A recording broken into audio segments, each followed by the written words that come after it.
So this session is going to bring out certain cases that did not do well and question our treatment dogma and try and understand what went wrong with the help of the excellent panel that we have today. All of this is related to orbital fractures.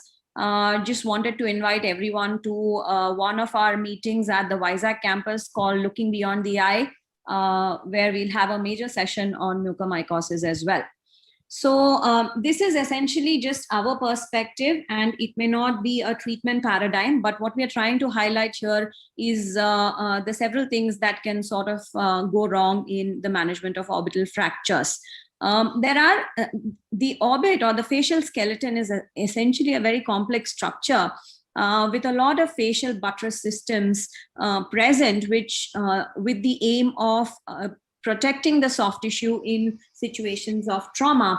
And then when you have a trauma, there is resultant fractures, which can be graded from simple to complex. So we're going to move on with the cases for today. We have 5 cases. This is the first one. So this is a young lady who had trauma, a road traffic accident, following which she underwent primary repair for the lacerations above the brow, on the forehead, and then oblique laceration cutting right across the brow. And that was what was treated about 3 months ago. And then she comes with this sort of disfiguring enophthalmos. As you can see, she has a floor and a medial wall fracture. The inferior rectus is seen close to the globe over here. So the indication for treatment was just pure enophthalmos. She did not have any other concerns. It was just this cosmetic concern of enophthalmos. She underwent repair with a 3D titanium plate, and this is the post-operative view, where you actually see that the plate is in very good position along the coronal plane. It was in a good position along the axial plane and the sagittal plane as well, with the posterior end of the plate actually resting on the posterior ledge. But despite that, she has these enophthalmos, which sort of kept bothering her. So if you look at her pre and post-operative pictures, there is a little improvement, but you still have this residual enophthalmos, which you see very commonly following fracture repair. So now my questions here are, probably Samir, you can take this. When you have residual enophthalmos following fracture repair, simple floor, medial wall, what are your checkpoints? What are the things you go back and check for? Yeah, so the important things which I like to check for a patient present with residual enophthalmos is there any entrapment of the soft tissues with the plates, with the mesh or implant what we have put up. Second thing is to look for the adequate correction, or a migration or displacement of the implant. And third thing would be any soft tissue like a skin factor or a skin scar that is causing a tethering effect and causing a enophthalmos. These are the 3 things I would like to look for. Right. Thank you, Samir. So Akshay, this one is for you now. If you see, you do a post-operative radiograph and you realize that the plate is malpositioned. By malposition, I mean that, say, the posterior end is not on the posterior ledge, and that is what is producing this relative enophthalmos. So what would be your strategy? What would you do now? Akshay? Yeah, I think it's, yeah. So a couple of things to see. First is to see how much is the functional residue. If there is if there is still motility issues, if there is diplopia in primary gaze or in down gaze, then I would think it makes things simpler, because then you obviously have a clear indication and motivation to offer surgery to the patient, because it's not purely cosmetic. The pitfall of offering surgery to patients who are not functionally affected but have enophthalmos because of a malaligned plate is that you can induce new post-operative strabismus and diplopia, which then is more troublesome to the surgeon than the patient. So these things are a little tricky. If the patient is not symptomatic in terms of functional diplopia, then I think I would be more inclined towards option number 4, that you've mentioned, either fat or filler, if it is amenable to that. But if it is too significant or too much of enophthalmos, then, and if the patient is really motivated, then with a very guarded counseling that, there is a possibility of post-operative strabismus as well, I would be open to operating and realigning the fracture plate or putting the new fracture plate. Just if you could go to the coronal image of that, of this patient, yeah, I think the angle is good. The placement of the floor is good, but I suspect the vertical portion of the implant is probably a little bit into the ethmoids, which is, yeah, that could have been a little more vertical, as if you compare it to the ethmoids on the other side. So possibly that could account for the little bit of enophthalmos that she has, because the volume, the floor has been replaced, but that volume is being adjusted medially. Right. Thank you, Akshay. So certain excellent pointers there when you have post-operative enophthalmos in a two-wall fracture, to go in, image the patient again, look at the radiology and see if your plate is in position. Very fine points that both Akshay and Samir brought out. Look at the vertical part of the 3D plate as well and see if it is in good alignment. Probably a bone scan would have done more justice than a soft tissue scan in this sort of a situation. And then if you have any soft tissue residue in terms of motility restriction that the plate is producing, you would sort of err on side of plate repositioning. But if you do not have such pointers, no motility restriction and diplopia, you might look at fat or filler correction for the enophthalmos. And even if it might be a sighted eye, though there aren't many reports on it, but there are people who actively perform fat or filler augmentation for that residual enophthalmos. Right. So we move on to case 2. So this Jenny, can I add one point to this for yes, the previous? please, yeah. So in addition, in relation to the placement of an implant, it's very, very important that the posterior portion of the plate should actually be lifted to maintain the S-shaped configuration of the orbital floor. So that is more important. Sometimes what happens, when you're dealing with a very large fracture, the posterior portion of the fracture, though you place an implant, the implant actually lies flat. So that needs to be put at an angulation so that it forms. And in that condition, a wedge-shaped implant actually becomes handy and is quite useful. So that needs to be taken care of. Then only we can. So that's an excellent pointer where Samir says that along the sagittal plane from anterior to posterior, you give a curvature to the posterior end of the plate to lift it up. Samir, couple of questions on that. So in this situation, 3 months post-trauma, would you have directly gone for a wedge implant, or would you still have opted for a 3D titanium? Wedge would only correct your floor and not the medial wall. So what would you do? So I would have gone for a 3D implant. So what I would have done, what I've learned from Dr. Gautam, is just to bend it manually. So whatever plate you have, you have to bend it when the posterior portion of the plate, just try to bend it a little bit so that it gives a posterior hump kind of thing, and that actually lifts up the eyeball and corrects the enophthalmos very much, very nicely. So I've seen him doing in a couple of cases where he just uses a 3D implant and he bends it manually at the posterior edge so that it gives a very nice lift. Any cases of optic nerve oscillopsia you've noted with that, or you no, I have luckily have not noted any kind of disturbance like that. Right. Okay. Thank you, Samir. So this is another gentleman who you see has a little bit of ptosis, has a little bit of enophthalmos on the right side as well, following trauma. And these are his scans. So you're seeing an obvious fracture of the zygoma there, medial wall, as well as the floor. And you see that the zygoma is significantly displaced if you take a look at this scan. So this is how he is. Again, one of the major concerns here is his enophthalmos. And we went ahead and performed a correction for him where the zygoma was again placed into position, the floor was corrected, the medial wall was corrected, and you still have residual enophthalmos. So now from a 2-wall, we've moved on to a 3-wall fracture. One point that I want to go back to the scan and mention is this the zygomaticosphenoid suture.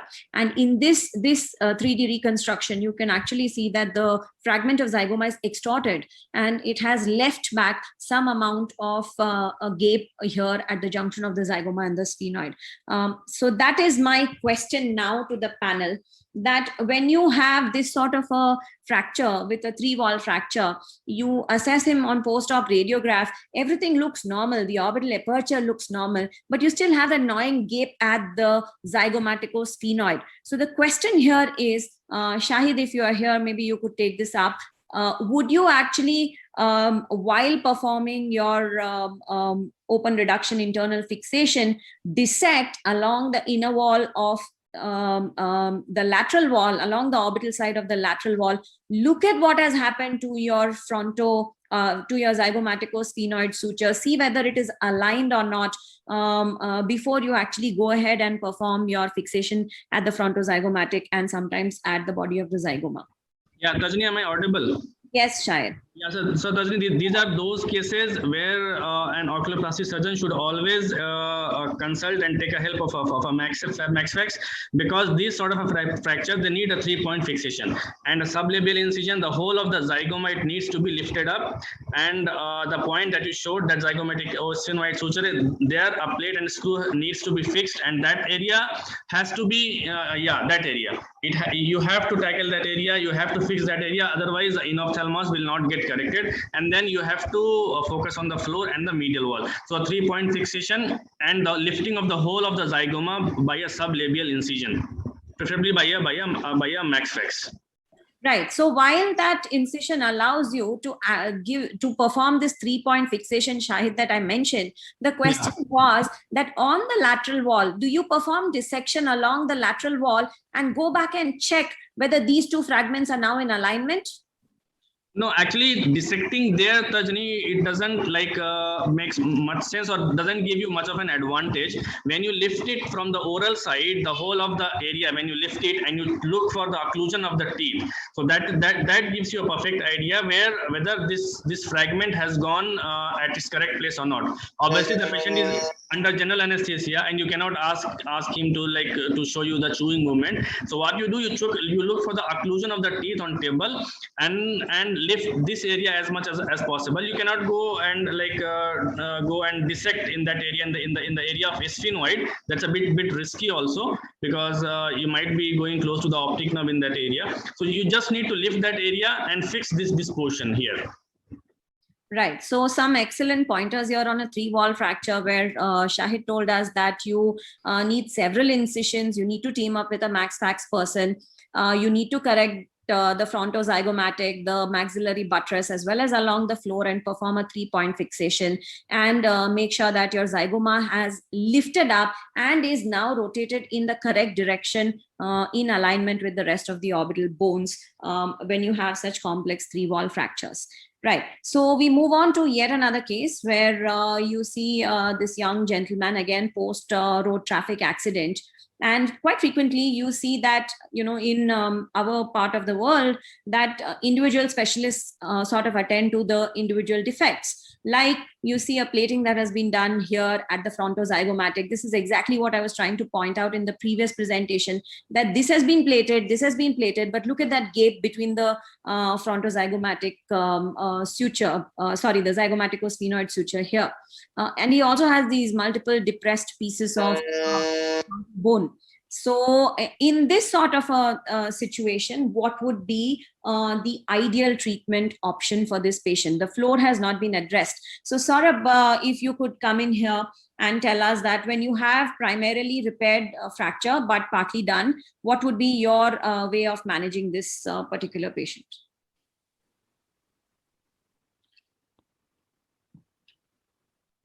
All right. So until Saurabh comes up, maybe Samir, if you could go ahead with this. Yeah. This actually, first of all, the plates what have been put for this patient needs to be removed, and the entire fracture has to be redone once again. Now, for this, as I have already discussed, you have to maintain this facial buttresses. So you can always prefer coming it from outside in and from top bottom. But here what we require is, after you have done osteotomies to reduce all the fracture fragment to the normal anatomical position, a fixation at the frontozygomatic suture here, and then coming on, if there is a fracture of the zygomaxilla here. This needs to be fixed again, and the entire fragment has to be moved in. So if the entire fracture has to be moved in so that the rim is actually formed. After that, as I told you, the zygomaticosphenoid suture line has a defect. So sometime in some of our cases, what we have done, we have just went inside, we have dissected, and we have seen if there is any impingement of the soft tissues along this line. Otherwise, in regular cases, we don't do that. If you find an extensive fracture, you can just go and find out any impingement of the soft tissues here. Once it is done, once this entire structure, like the frontozygomatic suture, the zygomatic maxillary, and the rim has been reconstructed, then only you put a implant onto the floor. So ideally in this condition, when you have fracture, I would prefer a large titanium mesh to cover up the entire defect. And then following, if you require additional correction, you can always take up a porous polyethylene or bone, whatever is required as a add-on or an onlay kind of implant. Now for this sort of fracture, usually this will heal over a period of time unless it is causing any cosmetic or functional disturbance. I will not touch the frontal bone fractures here. So I will leave it as such, except for a few fat injections subcutaneously to smoothen out the scars over here. Right. So, Samir, that was the next question. So this gentleman particularly was only worried about the depression here and was not really worried about the many other aspects. So, Akshay, if you were to sort of fill this depression, what would be your choice? Would you go ahead with a filler? Would you go ahead with fat? Do you look at bony integrity and dural exposure underneath? If any of these, then from where fat, if you could just highlight those points. Yeah, so I think because there's also an adherent scar, I would first, it goes without saying that a CT scan with bony cuts is important to know the status of the inner table in terms of how much fracture healing has happened. Even though it may be malunited, if there is an intact bony structure as the outer table, and whether the inner table is intact, you mentioned rightly, if there is dural exposure. If none of those things are there, then you can see that there is a little adherence to that scar. So needling is an option where you can go and separate the subcutaneous dermis to the adherent structures below. You can use a wide bore needle like an 18 gauge or a 16 gauge, or even a thinner one, and create that area. Once you've created that subcutaneous pocket, then filler is always a good option.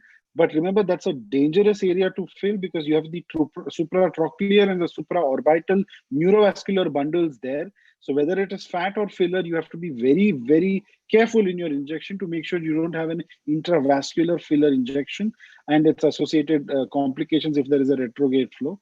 But both are good options. I would probably go on the side of filler. I'm more comfortable with that. Fat, you need to overfill and then allow it to get resorbed and stabilize.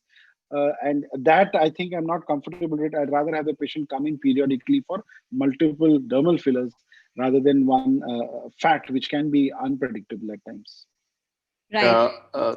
Yeah. So yeah, Akshay, one more point in this condition, because anyway, we are going to repair the maxilla fracture also. So you can take a small amount of buccal fat and just underneath the skin, we can just put a chunk of buccal fat underneath the skin.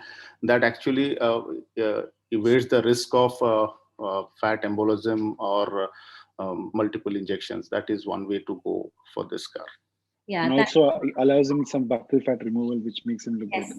Excellent. So we have three or four more minutes. So this is case 4. Again, gentleman post-trauma. You see that depression on the forehead there and a little bit of ptosis. And his main worry was that his eye looks asymmetric. There is that ptosis.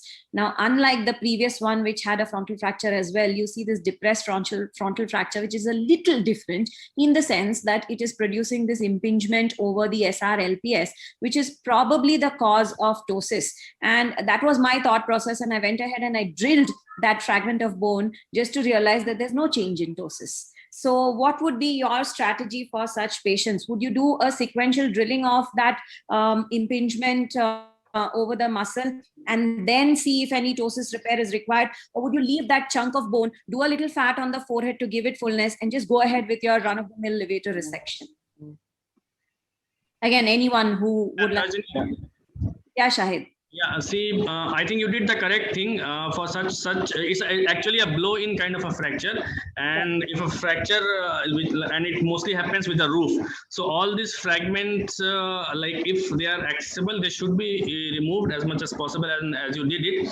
And obviously the ptosis didn't resolve because the damage which had like happened to the LPS, maybe it had become permanent. So you give us we give us 6 months of a time for it to resolve both the myopathic and the neurogenic component.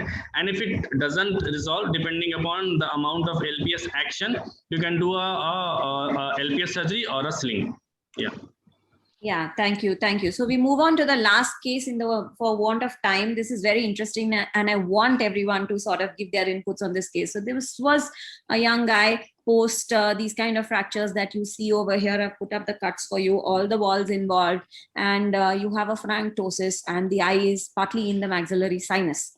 Now, what will you do in this situation? Let me see if we have one more. Yes, a couple of other cuts of the fracture as well. So this is a clear-cut case where you will need a multidisciplinary approach. There is a large fracture of the roof, and globe has half of the globe has sunk into the maxillary sinus. So you will need a help of a neurosurgeon and a max flex for sure.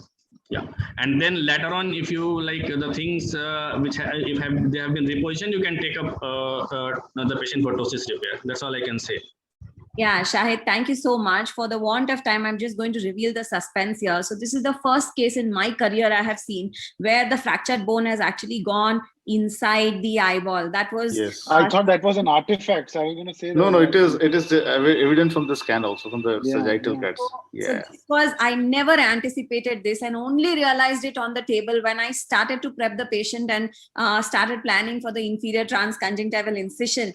And it was an open globe on table, and you can imagine the nightmare that we were in. And he had very poor vision as such from traumatic optic neuropathy as well. But then this globe went into thysis bulbi. We had to perform a scleral tear repair after removing this piece of bone from the eye. And along with that, we also did the fracture repair. But just to say that many times you get carried away by so much that is visible on the scan that small pointers like these might go unnoticed. So just a word of caution for everybody out there dealing with fractures to look at the minutest of details. Every section is important. The sagittal cut here giving you clear-cut evidence that the fragment of bone is actually inside the eyeball. So thank you very much, everyone. We've had an illuminating session and we've had great attendance. Thank you to all the attendees who joined us second year in a row, and we hope to see you again next year. Thank you to all the panelists who took their time out and made fantastic presentations.